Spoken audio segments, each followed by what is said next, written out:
is. For the camera one, I see it. There it is. Two. All right. Very steep. 20 meters. Okay. 20 meters, that's a depth of 290. Fantastic. I'm really glad to hear you, and you're calling in at just the right time because we're just seeing the bottom here. Copy. So would you like to tell us a little bit about the sanctuary? I'm easing off. I'm 20 feet, 5 meters below you. Yeah. Yes, this is, we...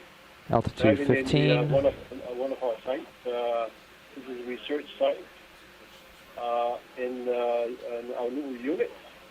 One of the interests of the study was for us to look at the connectivity between Seattle and deep water, which we currently do not have any information on. Lost. I think I'm on a shelf here. I'm going to collected ease from the off study here. will really help us. You keep coming down. I've got a big delta. Yeah, coming down. Just keep an eye. You can. Excuse me. Thank you, seems like Atuatasi. That was Atuatasi Lele. the delta starts to close, and I'm still trying to figure out what's going on. You can here, stop, but for now, let's close the delta. With us all week. Copy that. And so these are the first Sonar images puts that it we are at seeing 10 or so meters away. You want to bring me into 30 290 meters on that? What are we looking at, Del? Yeah, it looks like we're pulled up right against a steep wall that we could. We saw earlier, if those of you were looking at camera 3, that steep cliff face. And how's that? Delta about 15. I see lots of yeah. like lineations That's and good to me. lines and grooves in this. How's it? What does your sonar say you've got for the wall? Yeah, it has very little rubber. Uh, In fact, very intact carbonate rock here. Meters. 25 I, And so, sidle port. what's a carbonate rock? Carbonate rock would be formed in this there, place. Huh? It would be formed by a bunch of corals that have built through reflection. time. So if you were to go two in front snorkeling of here, you, it's two very yellow popular marks there. activity on American Samoa. So you go out, you see all these beautiful corals. Well, through time, the islands are subsiding. The corals keep growing up towards the surface, following the sunlight. It's just the slope, and we get this massive package here of carbonate material. Carbonate, calcium carbonate is the mineral these corals are growing from. And since I also teach oceanography, I know subsiding means that it's sinking. I would be inclined to believe that. The whole island is sinking into the ocean. I'd be inclined to sonar return is correct. Growing to the surface and the island is sinking down below. Sonar. That's right. The corals are growing, the islands are sinking, and sea level is going up and down. So it can be a really complicated story. I'll make sure I'm acquired here, but I think we're going to want to issue a little bit closer. Weathered away. We'd say it's karstic. Do you want me to center the wall? Essentially, we don't really see that here yet. It looks fairly intact to me. If we I'm did see that, it might be an indication that this carbonate platform had actually been exposed above sea level at some point. Right now, that looks like fairly solid rock. I'm not sure about that groove pattern. If someone out there has an interpretation about that, I'd love to hear it. Yeah, I was just wondering, so I can see some sediment dusting there, down and on they the seem bottom. to be more concentrated in the bottom of those grooves, and I was wondering if that was little erosion channels or if that was back from when it was shallow water, sort of spur and grooves. Yeah, you do see that in some reefs today. You see that spur and groove sort of texture. Do we have any carbonate experts on the line who would like to chime in, perhaps? For those of you at home, if you have a look at camera 2, you're going to see the camera view from the Sirius camera sled. That's the vehicle that is up above the D2, and you get just a spectacular view of how steep this cliff that we've been moving down is, and you can understand why the ROV approaches this area with some caution. And it's really quite an impressive feature. Scott and Del, I think I'm seeing some fishing line that's running horizontally across the main camera there. I wonder if you could confirm that. Yeah, I saw that, and I don't. I do see what you mean. Yeah, I see it. Video navigator. confirms it is fishing line. Yeah, there's fishing line here in the view. Yeah, I think it's already been relayed. I wanted to make sure you guys knew that we thought we saw a fishing line running across the bottom here.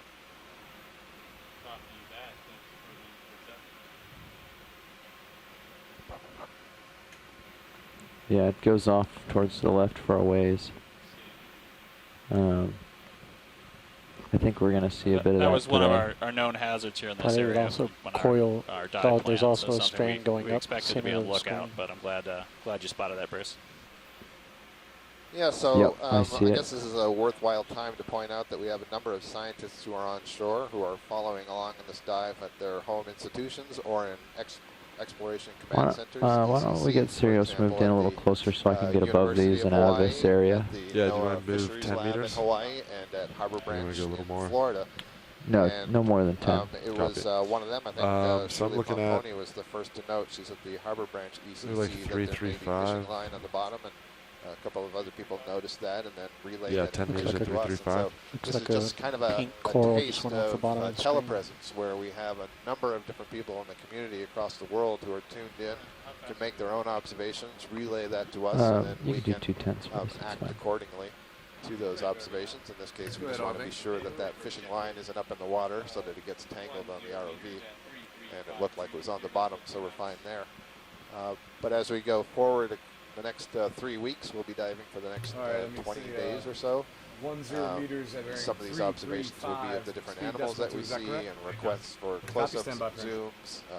We'll have a number of geologists working with Dell to describe some of the features and so on that we see. Your white coral lower left corner. So yeah, in fact, I think I see a coral on the we passed lower a left. couple of mushroom coral and a white coral and a couple other things. I'm just trying to get away from that line. So we may have our first coral. I think we're going to be safe soon. Look like a little white fan. Bridge move has been initiated. Bearing 335, range 10 meters, speed decimal 2. Copy that. Thank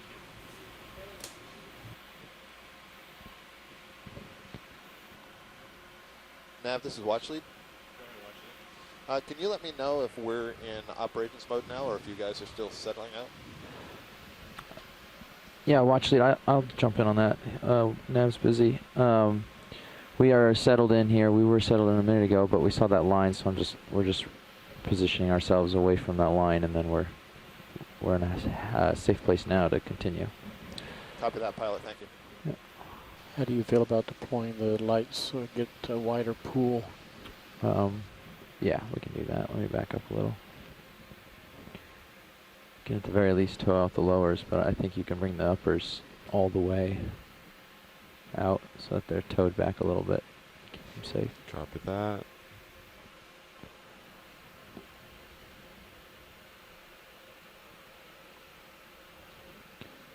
Yeah, Scott, we're good to go whenever. I'm just gonna sidle up the cliff here as make our way to waypoint 2, and unless you chime in otherwise. Copy that, pilot. Thank you. Yeah, as we get a little closer here, you can really see that it is sediment coming in, sort of filling that grooves, that lighter colored material working its way down off the platform. That would be carbonate material as well. Be, yeah. So. Yeah, so most of the sediment here would be sort of ground up coral and carbonate from higher up the slope. Yeah, so if you've been to American Samoa or even Western Samoa, many of the rocks when you're walking around are black. Those are the line on the lowers? The lowers, yeah. On the upper left. Copy that. Right now I've been like that 45. So yeah, many of the darker rocks you'll see, all the darker rocks you'll see in the islands are basalt, but around that is this platform of carbonate rock that's building up, and that's what makes the nice sand beaches that you see typically, and that finer material that's working its way out here to the margin of the platform.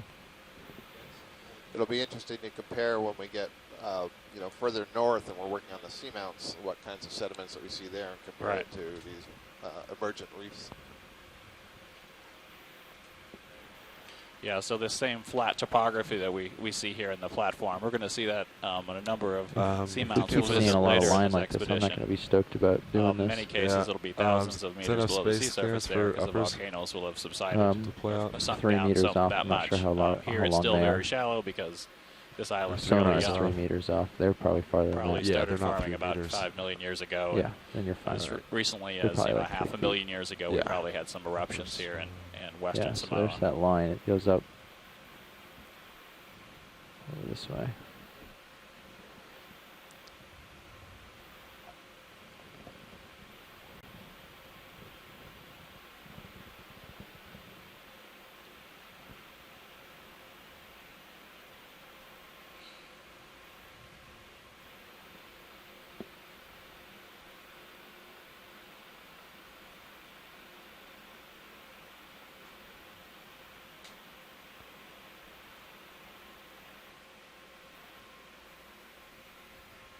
All right.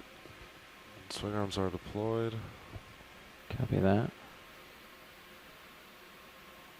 So again, just to keep you informed here, we're moving cautiously up this wall, and more cautiously than yeah, Nav, could you boost normal, because we've seen in a couple Sirius of places sonar to 50 fishing meters? line lying Thank across you. the bottom, and the last one that we saw was actually raised a few inches above the bottom. The system that you're looking at that are sending these video images to you is a dual body ROV system. ROV stands for remotely operated vehicle, and they are attached to the ship by a long cable, a tether. And so we don't want to put ourselves in a situation where those cables get entangled in any way with any fishing gear or line that's on the bottom. Not to mention in our props. Exactly. So I'm starting to see some stuff on the bottom. I think there was just some, maybe some kelp. There's actually a yellowish object in the lower I see left that. corner. Yeah, the fan. Yeah, so this may be a small Should coral fan. Would you like a tighter look? Yes, please. Okay. We're going to get a zoom on this. And I think the brown stuff that we saw that we passed may have been some Yeah, Roland, algae you can that come on had in. sunk from the surface and got entangled on the rock. Nav, how long ago was the move put in? It was put in 6 minutes ago. Okay. And so sure enough, this looks like our first sea fan, and maybe next to it is a black whip. It would be the skeleton of a black coral. I can't tell if it's alive, but we'll wait till we look at this yellow thing. We're zooming in here. I'm kind of intrigued as I look at this because I see a very dark skeleton underneath this yellow tissue. So I'm hesitating a little bit before I can determine if this is actually an octocoral or a black coral. And this is a black coral. That's very interesting. So a black coral is a coral. It has a proteinaceous skeleton instead of a stony skeleton like the stony corals that built this entire platform that we're diving on today. And it's called a black coral because it has a skeleton that is black in color, but the tissue that overlies that skeleton can be a number of different colors. This one happens to be yellow. And these are colonial organisms, which means that there are actually a number of individuals, all genetically identical, all that emerged from the same egg and larva, and that have reproduced to form this colony. And what you're seeing extending from the surface are the tentacles of those individuals. And so each one of them has a little mouth surrounded by 6 tentacles. So that's quite interesting. And they would capture their food from the water column. So just to the left pilot, there was a black unbranched whip. Copy. And so I believe what we're going to see is a second species of black coral, this one an unbranched one. And I wasn't able to see if there's any tissue on it.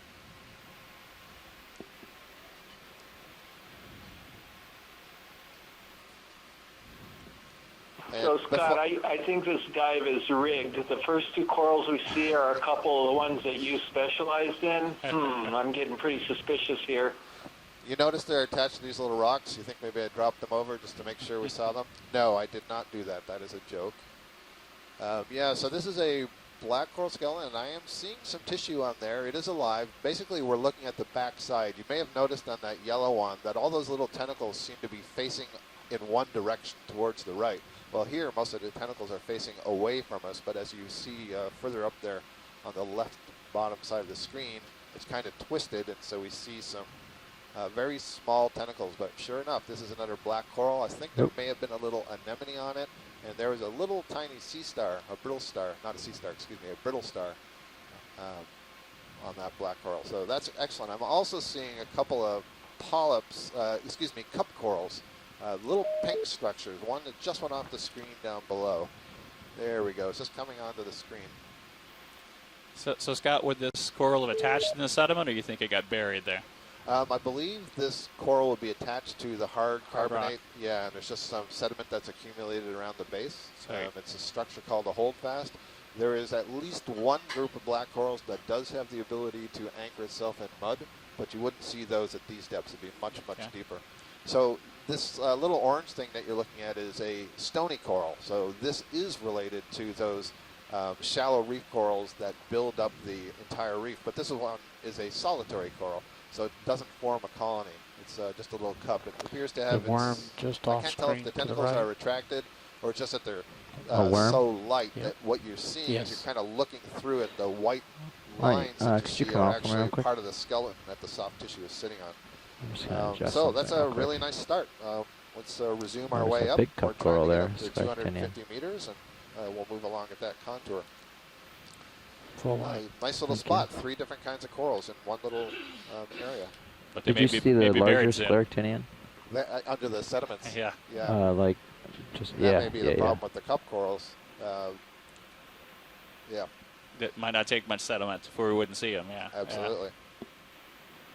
The other thing you talked about before is the possibility for erosion. And so because these corals are attached to the bottom and are dependent on being fixed in one place in order to get their food out of the water column, if the base is eroding around them, Do you want us to move Sirius close to another 5 unless meters? they can sort of get Yeah, stuck another in 10. just the perfect 10? position, they will 10, die. yeah. But it is possible for some of them to sort of reattach reattach, themselves wow, and continue okay. to 10, grow. yeah. 10 meters at, we'll do 330.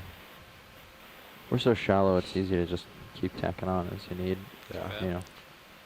At 250, we'll decide.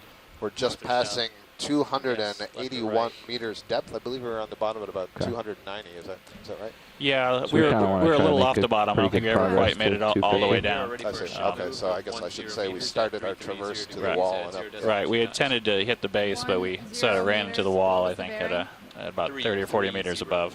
Which is probably a good thing given the shortness of this dive. Yeah, I think it'll work out fine for us Yep. because we do want to get up to So we're gonna try 250. to make pretty good progress up this to get to 250 So it's quickly. still relatively 'cause that's steep. what It's they're not really as steep interested as in, it seeing was. that contour line, Again, what's you can along it. turn Okay. over once in a while to channel 2 and you'll be able to Ooh, see did you the see that? camera Yeah. view from No. above to Just get a it. context of what is the greater environment Hold on. that we're looking at close Kind up of an interesting with the little- main camera, camera 1. Oh, that's which just is a coming lighting from the effect. D2 I thought ROV. this was gonna be Fish something. left edge. There's some. There is a edge? fish. I think there's maybe a tripod fish just Yeah, coming it's in on the small. left side. It's Yep. light whitish blue. I see So it. here I believe we have our first fish of the dive. And I'm going to pass this over to Bruce Mundy or Astrid Leitner, who are fish experts who are on Copy the that. line.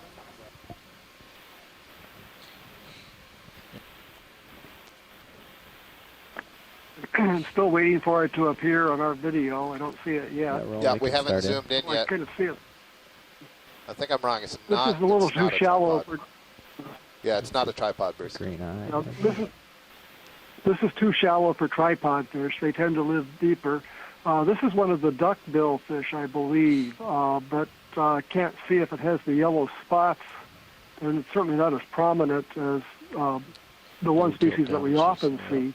So it's in the genus Cryonema, family Percopidae. There's a common Absolutely. species that has bright Wanna gold get 'em on spots or for us greenish there? gold spots on the body. Pilot. This one has a little Lasers? different color Lasers, pattern. yeah, sorry. So I don't know what species this is, but the genus Cryonema. And one of the things I was going to say at the beginning of this dive is we know so little about the deeper water fauna here in Samoa Down a little that a further. lot of the things that we'll see could well be new records, if not new species, for this area. So a duckbill fish in the genus Cryonema, but not the Cryonema chryseries that we see most often. Terrific. Thank you, Bruce. You can also see a little. So, Bruce, this is a really small Couple, one of yeah, these fair cryonemas, and I'm just wondering whether we could be looking at a juvenile, and maybe the difference is just juvenile coloration versus adult Yeah, coloration. That's a possibility, but we know so little about these deeper water fish that we can't really say, because I don't think there have been good descriptions about the changes, what they call the ontogenetic changes with growth and color patterns Video for these switching out. species. So at the moment, I thanks think for we'll all. just have to leave it. But you're right, Chris. That Yep, could be a thank you all. possibility. And for those of you on shore, you may have Kinda seen thing. 2 red Mid-level, I dots don't know, appear it's by like that fish. it's long. Those are lasers that are being sent from the Oh, I see. above the Is there a camera, rock? and they give us Shadow, scale. maybe? They're spaced 10 centimeters apart, so it allows us to That's gotta be get a shadow. sense of the size of Oh, things that we're here? seeing Yeah. on the Yeah. camera. So that fish was maybe 10 centimeters, but probably a little bit less than 10 Station centimeters. mix So complete. probably Copy that, Bruce. the length of a good-sized hand. And I just want to invite Tuatasi or Marike or Joe, our collaborators from the sanctuary, if they're seeing, there's a Sea Star coming up here, kind of orange right in the center. Right next to lasers. If you guys want to say anything about what you're seeing here in your sanctuary, please do chime in whenever you feel excited to do so. It's going to be a small one. You're going to get as close to it as you can. Okay. So we have a new phylum. Thanks, guys. This has been really interesting so far, especially to get a first look at these depths. Just earlier this year, back in February, Dan Wagner, is formerly at Papahānaumoku Camry National Monument, now with the NOAA Science Center out in South Carolina, was down here with Rich Pyle and who was doing some fish work. They were doing mesophotic dives down to 100 meters. Now, they were off the west side of Anu'u and some of the areas in Whangalua, Whangamaa, but I know Dan's going to be very interested to see that black coral that you guys came across, because he had collected what he thought to be new records here in American Samoa and is doing the lab work on them now. Great, thank you, Joe. What we're zoomed in on here now is a sea star, an echinoderm, phylum Echinodermata, and we may have some folks on shore who can give us more information. I kind of want to lean towards a family sliding down that has the name Porcelainastridae, but perhaps Chris Kelly will know more. Give this one we often have Chris Ma from the Smithsonian Institution joining us, and I'm not sure if he's with us today. It's pretty late on the east coast of the U.S., but I'm sure he will greatly appreciate these images. You can see it's kind of moving slightly. It's gliding ever so slowly. So these sea stars have tube feet underneath these arms, the 5 rays of arms. And at the tips of some of these arms, you can sort of see some of those tube feet extending. And they, it's kind of like a centipede, you know. They use those tube feet to move along the bottom, and so it appears that they're kind of hovering or gliding across the bottom. And the mouth is pointed down towards the substrate. I don't know anything about the particular species we're looking at, so I don't know what it would be feeding on. It could be a scavenger. It could be looking for clams, mussels, and so on. I'm clear when you are.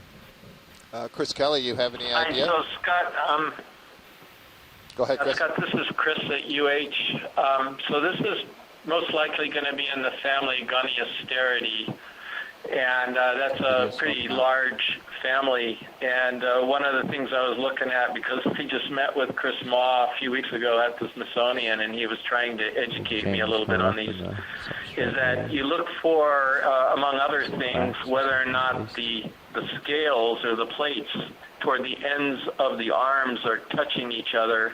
And if they do touch before reaching the end of the arm, then that's one particular genus. And I was trying to look it up right now. It could be Astroceramus, but I don't have my notes in front of me, so I'm not certain. But definitely Goniasteridae is the family, I think. Yep. Thank you, Chris. Is that possibly an overhang? We're looking at a purple fish swimming here in the center of the screen, and we'll try to get a zoom on this. And so, fish biologists, feel free to chime in when you see it. Come on in, video. He's darting around, so we'll just try to. It's a very small one. Zoom to. Another one. Oh, I know what this is. To your right. Afterwards. Beautiful neon purple. Seems to be in a hurry now. All right. Let's come on out. I'm also seeing a little bit of red, crusty stuff on the bottom, and I'm wondering if that is crustose red algae. It's pretty deep, but it's possible. Hello, it's Chris Ma. Chris, hi. Thanks for calling in. Just stand by for a second before you tell us about that sea star. We're looking at a couple of fish here, but we'll get right back to you.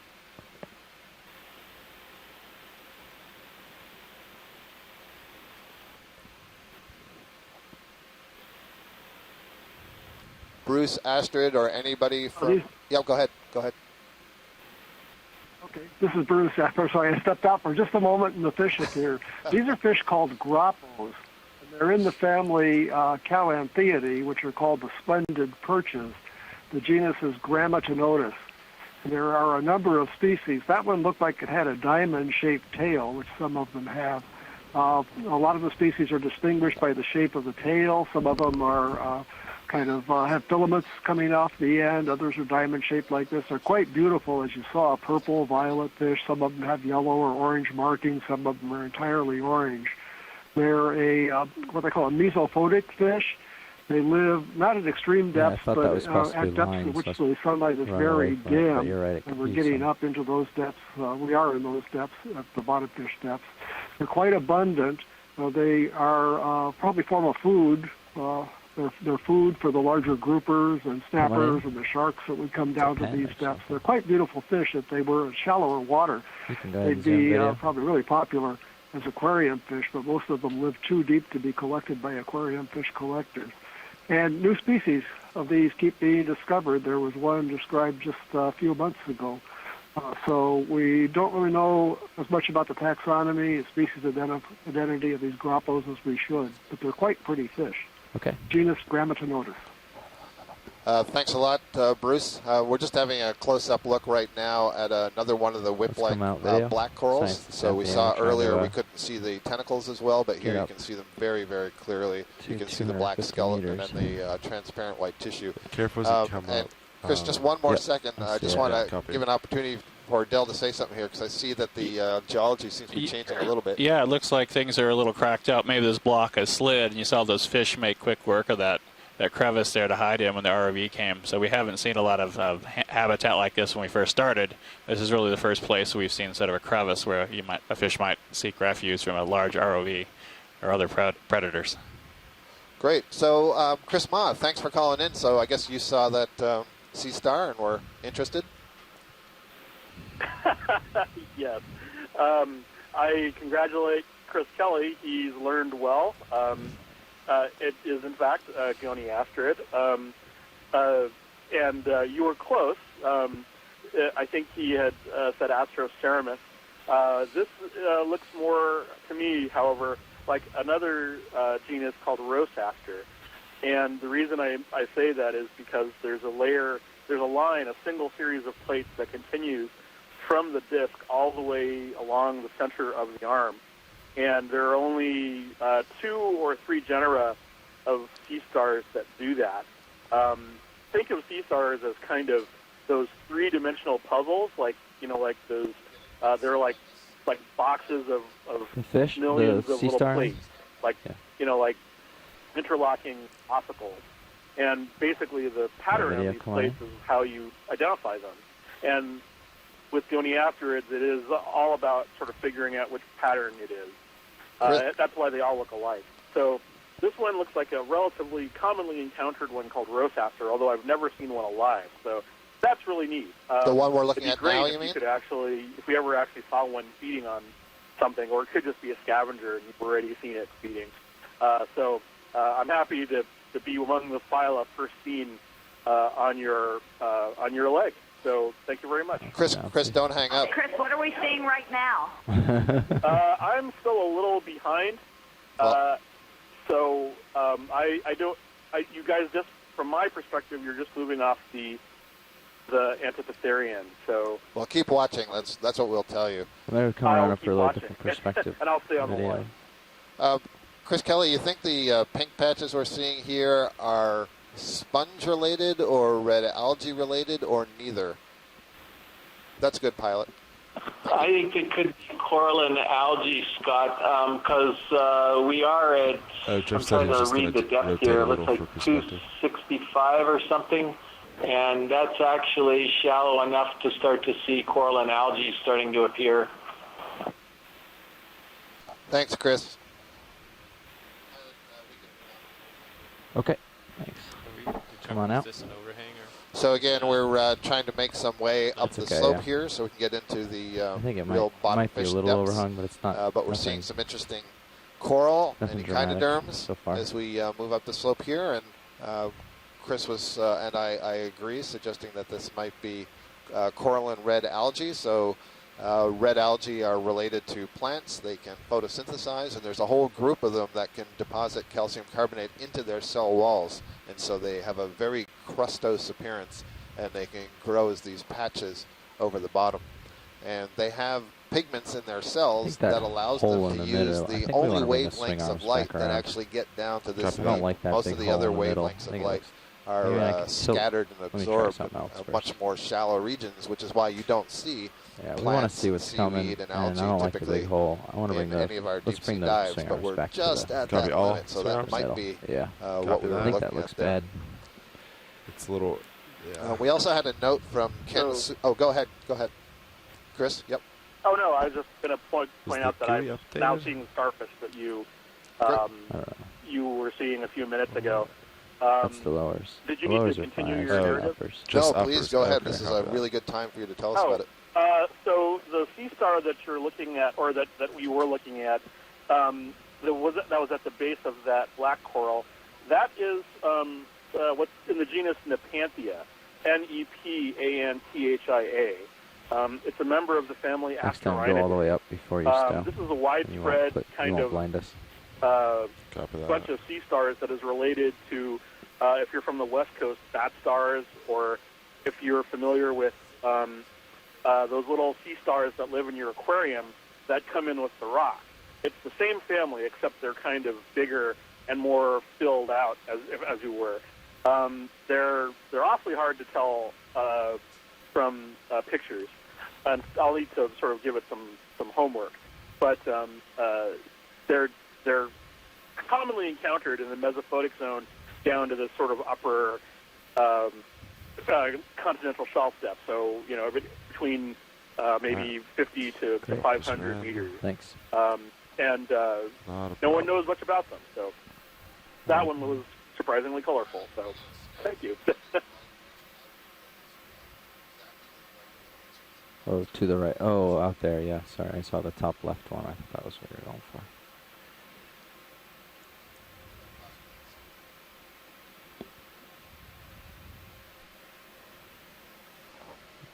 Not a great angle. Thank you, Chris. We're just having a quick look at these branching structures. They look like branching stony corals to me, but I'm not sure that they're alive. I also see there's a red branching object on the far right side of the screen. Okay, video, you can start in.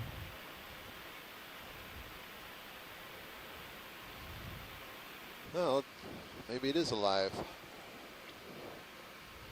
So, what is this? I think, well, I was going to say I think that this is a hydrocoral, but now I'm not so certain seeing the tentacles on the left side there. Yeah.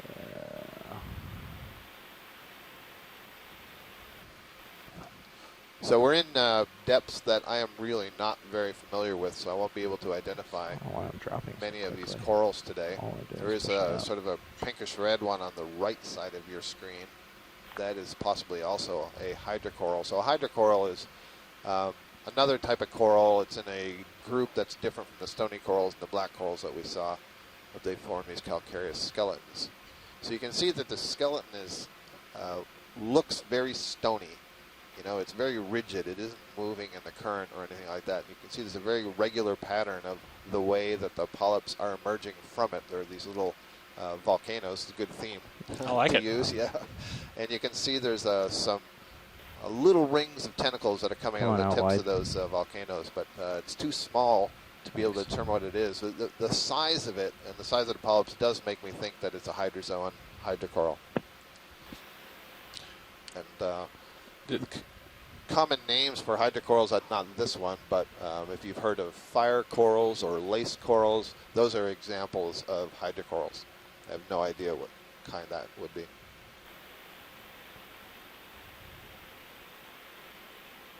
Did we want to try to see that red thing that was off to the side there? I've lost track of it now. No, that's okay. That's good. Yep. Thanks, fine. Huh.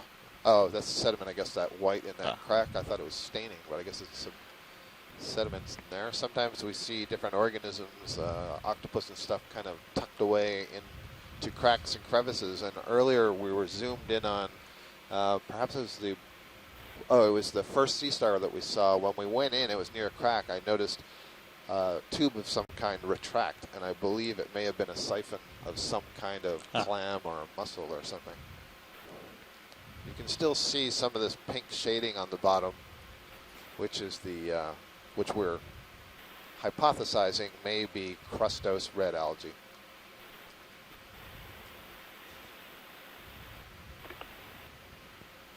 One of our scientists on shore had written in a little bit earlier. This is Ken Sulak, who's in Florida. There's another black coral, that wire coral that you're seeing sticking up in the center of the screen. He had written in, he's an expert on deep sea fish, that the fish that Bruce Mundy was describing, that one that had the green patches on it, that the eyes, you can see that the eyes are really large. This is typical of the fish that live in this, what we call the twilight zone or the mesophotic zone, this transition between where there's sunlight and where there isn't. Is that a fish that's on? No, that's another black coral that's sticking up. I can see now there's several black corals in a row here, 1, 2, 3, 4, on the right side of the screen. And actually, the one that's on the left pilot, if we could have a look at this one, the polyps are too large to be a black coral. This is something different. Okay. So this whip, thank you. So we'll have a quick look at this. You're muted. I can't hear you. Sorry. One of the things that you will see as if you stay tuned to our various dives over the next few weeks, there's a lot of different kind of coral, and we'll be using this terminology like polyps. I'll do a better job describing exactly what polyps are as we go forward. But one of the ways that we identify these different kinds of corals is by the shape and size of the polyps, the number of tentacles they have, whether there are side branches on the tentacles, and a number of other features. You can come in. And one of the beauties of this ROV system is that we get this stunning imagery of very, very, very small things, and we can see the characters. Wow. Wow, I just got to stop right there. It's weird. Okay. So at first I thought those were rings of tentacles, but I'm thinking perhaps they're spines. And if that's the case, this may be an octocoral in the genus called, oh no, those are anemones, because they have tentacles that are going up and down in the same ring. So this is either, I'm going to put a guess out there, and if anybody has a better guess on shore, please let me know, that this is either a whole lot of anemones growing together, or it's a zoanthid of some kind. But it is definitely not an octocoral. It is not a black coral. And one of the ways I can be so assured of that is you see, I think those are tentacles. It's kind of embarrassing that I can't even say that. But all those little finger-like projections, there are no little side branches coming off them. The polyps are way too big to be black corals. Is there anything we can do to bring out more detail? So I'm seeing, some folks on shore are agreeing that this is likely a zoanthid. And so what is a zoanthid? There's really no common name for the group Zoanthidia. They are kind of poorly known, but the best comparison is a sea anemone. And you've likely seen sea anemones in aquaria. And it's a sea anemone that can undergo budding to divide a new individual, but they remain connected to one another. And they continue to do that, and then they can form these colonies. And very often what they're doing is overgrowing pre-existing skeletons. And you may have heard of the gold coral, which is a precious fishery resource. The gold coral is a kind of zoanthid that begins life by overgrowing another kind of coral and then produces its own skeleton. Now, I do not believe that that is a gold coral, but it is a zoanthid, I think. And it maybe it's overgrowing a black coral or something. So that's a really interesting observation. Steve Oskevich, who is one of the biology leads on the last ROV leg, has joined us in the chat room, and he also believes it's a zoanthid, but he thinks that the growth pattern of what it's growing on is really interesting. You can see it's kind of zigzagging back and forth, and we haven't seen anything else that's zigzagging like that, so we're not sure what it's overgrowing. And all right, I think we're... Yeah, I was saying, Astra just pointed out there's a cup coral there to the right. Bob, I'm having trouble hearing. Yeah, it looks like there's a series of cup corals that are growing just to the right of this zoanthid. So those would be solitary individual corals, and there's another one, an orange one, up at the top left. I'm having trouble. Sorry, Bob. Now try again. I think you might be muted. You might be.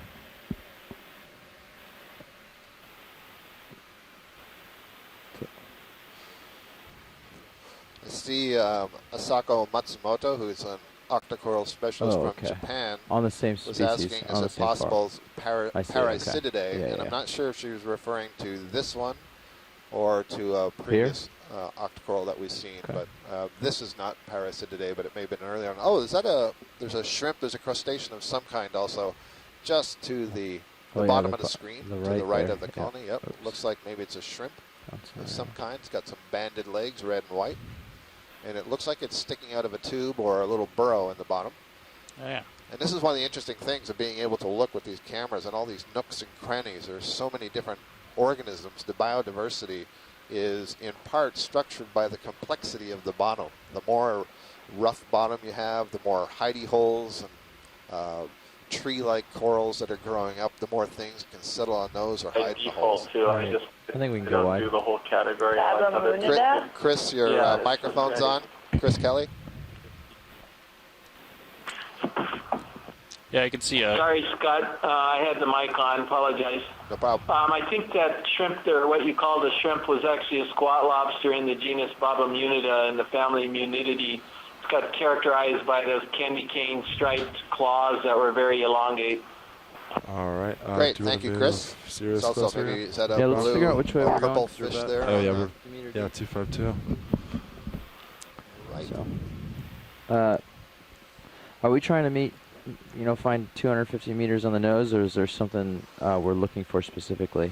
We want to get to approximately that depth range to look for fish that are associated at that depth and shallower. So it's it doesn't have to be 250 exactly, but we want to get above the deeper depths and then just kind of roam around up there. Okay.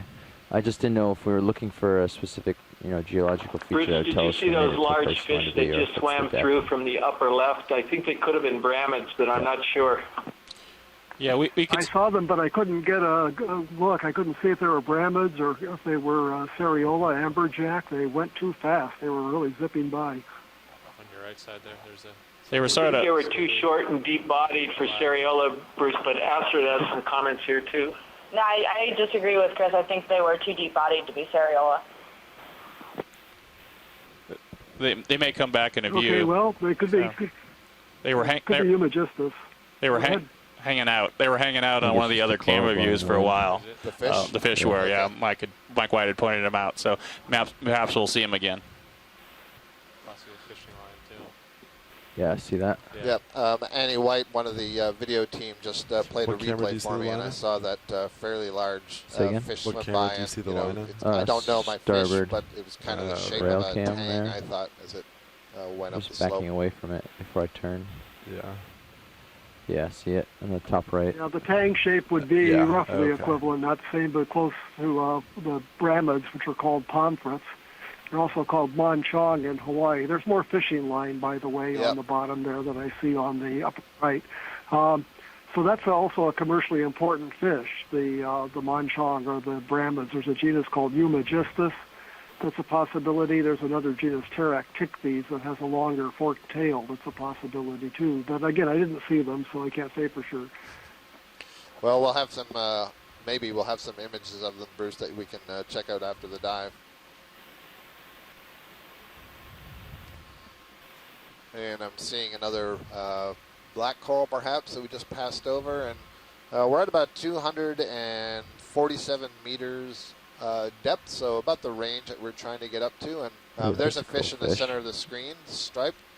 So all you fish folks, it looks like it's in a little bit of a cave here, or an eroded overhang, underhang.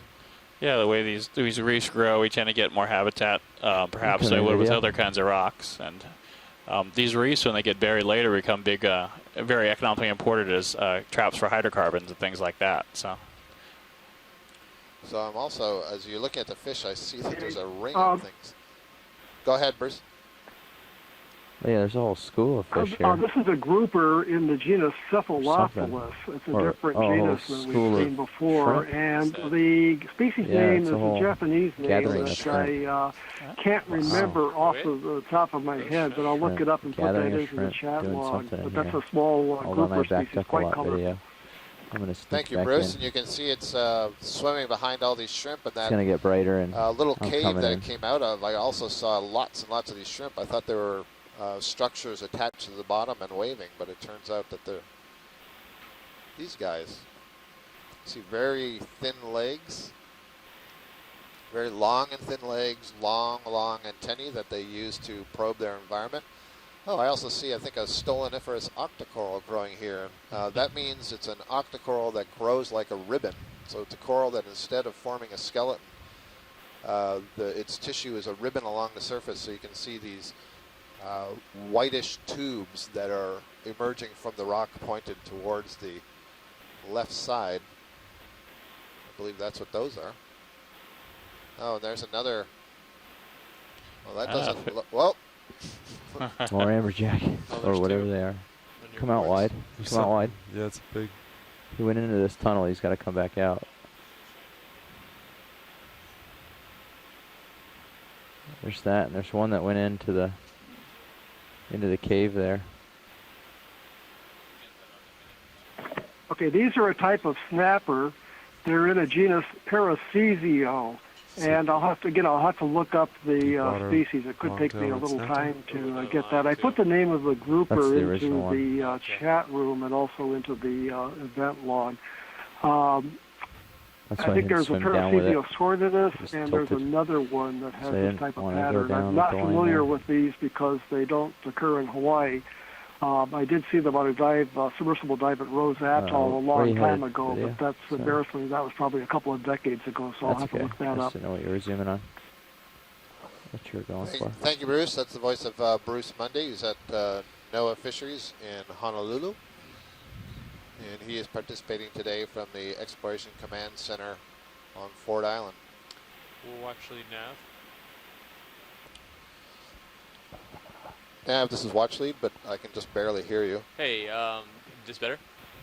Not really. You can turn him up, possibly on your. I have him very clearly, so you might be able to. Scott, there's a larger coral colony to the upper right. I wonder if they could take a quick look at that. We have 30 minutes left on bottom.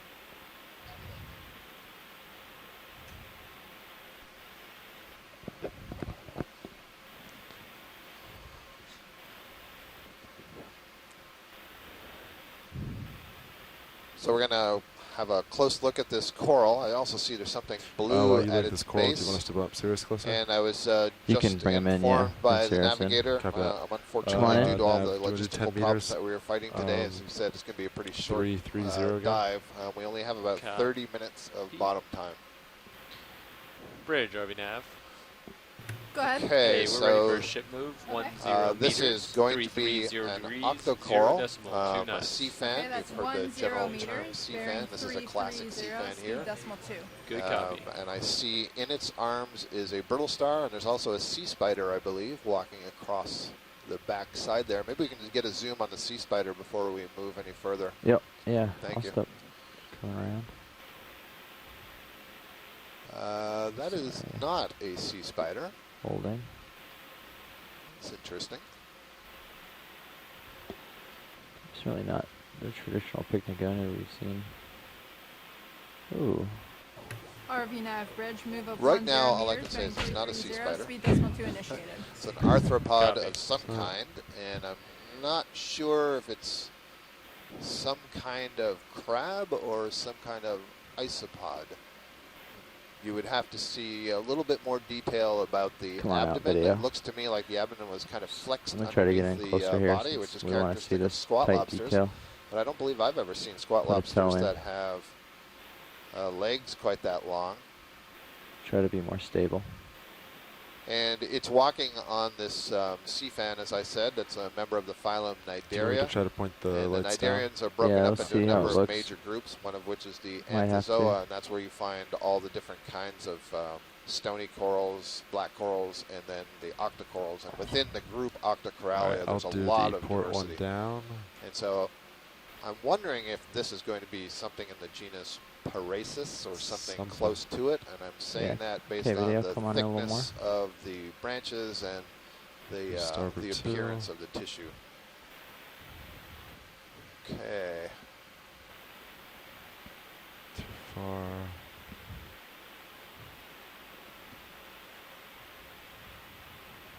Well, based on what I'm seeing of those antennae, this is got to be some kind of decapod, I would think. Steve Oskevich is wondering if it's maybe an arrow crab. So really interesting. And while we're zoomed in here, you can see this nice view of the polyps, the yellow polyps of this octocoral with their tentacles. And this, if you were looking earlier, we saw some tentacles that were really smooth. This one you see has these little projections coming out the side. Those are called pinnules, and that's the hallmark of octocoral polyps. And another thing you might be able to see, the white backside of this colony that's kind of smooth, it almost looks like it's a bunch of paving stones put together. And those structures are called sclerites. They're made of calcium carbonate, and they help support the overall skeleton. And the size of those paving stone-like sclerites is why I suggested this might be in the genus Parasus or something very closely related to it. There you just saw the leg of this crab hit one of the polyps, and it retracted its tentacles, and now they're opening up. And there's this little whitish yellow spot right in the center of the tentacles. That's the mouth. And so the gut is obviously inside, and the gut of all of these things, all of these individual polyps, is interconnected with one another. There's a second shrimp that appears to me, it's a different kind of shrimp, and it has eggs that was on the right side of this colony.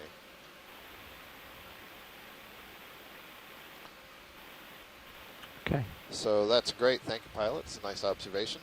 You can come on out. Come wide. Thanks. So these other animals are using this sea fan here as habitat then, huh? So. Exactly, exactly. So we refer to these sorts of animals as creating habitat structure.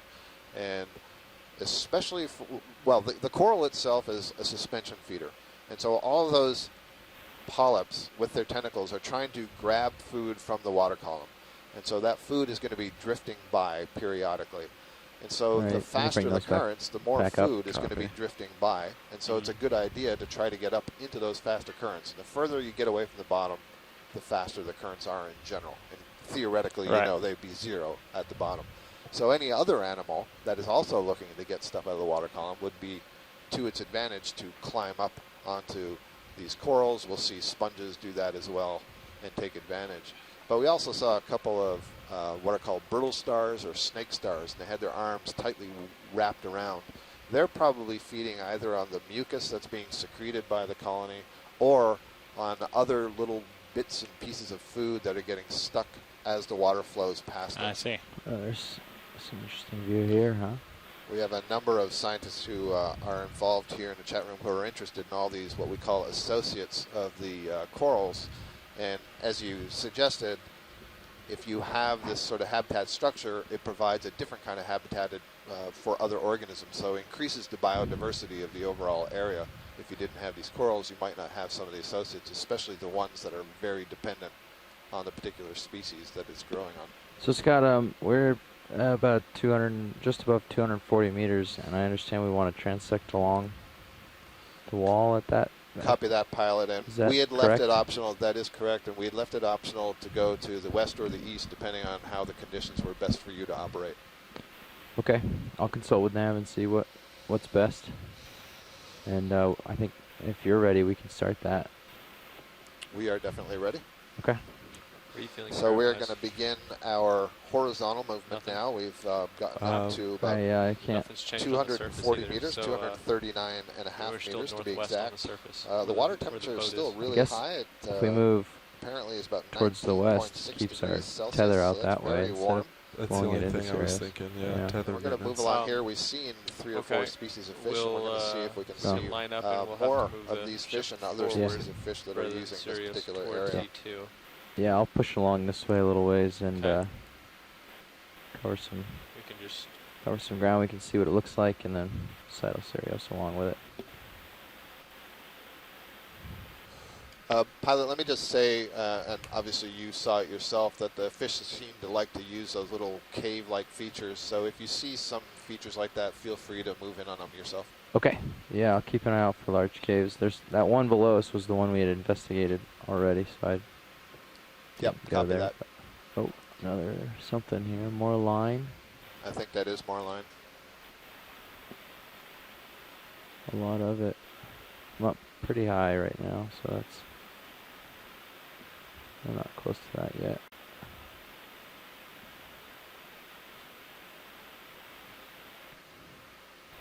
Shadow. Just a couple pieces there. Pilot, there's something pink almost in the center of the screen, just to the right. Excuse me, bottom center. Yeah, right below the lasers now. Yeah, right on the line. Oh, is it on the line? Okay. Yeah. Well, I can get it from here. I don't want to get in closer though. Understood. Yeah. Okay. Video. You can come on in.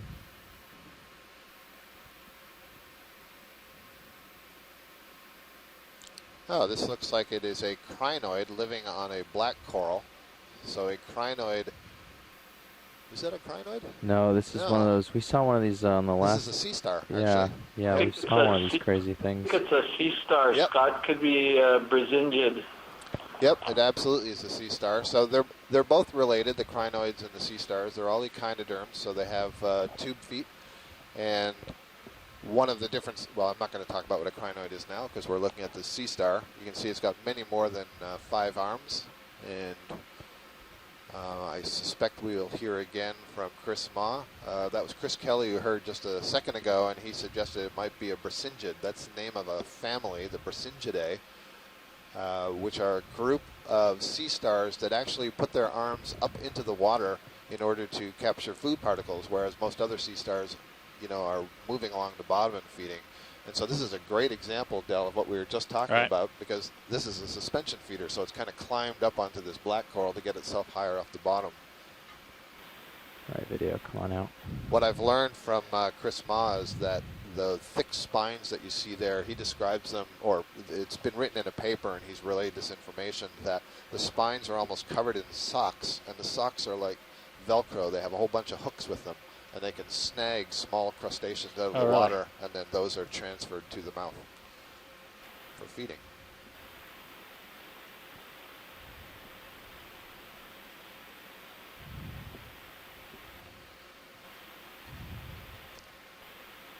So we're at 239 meters, and we're moving in basically a westward direction along this depth contour.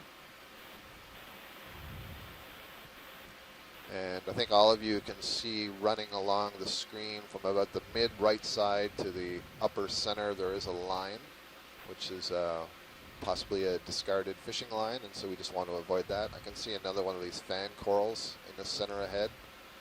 It's yellowish to brownish in color, a sea fan.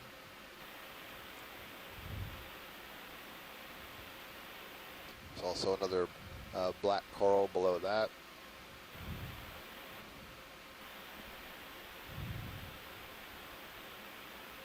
Looks like, I don't know if it's our distance, but the sediment color looks a little bit different. Or something about the texture. There's definitely fewer of those lines, a little more distributed. Yeah, it has to do with the spacing of the little holes in the rock here, I guess. Ooh, I'm going to drop down. There looks like there's something.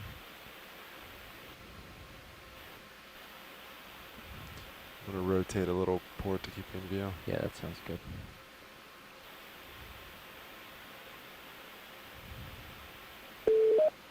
I think I'm going to see if it's a lighting effect. Hi, if it's Chris. real. There might be a little hidey hole. Give me just a second. Are you past the Brasingid?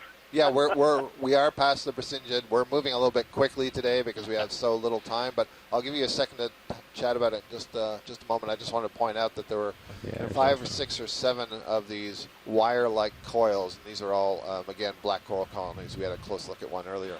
Was that a Brasingid sea star, Chris?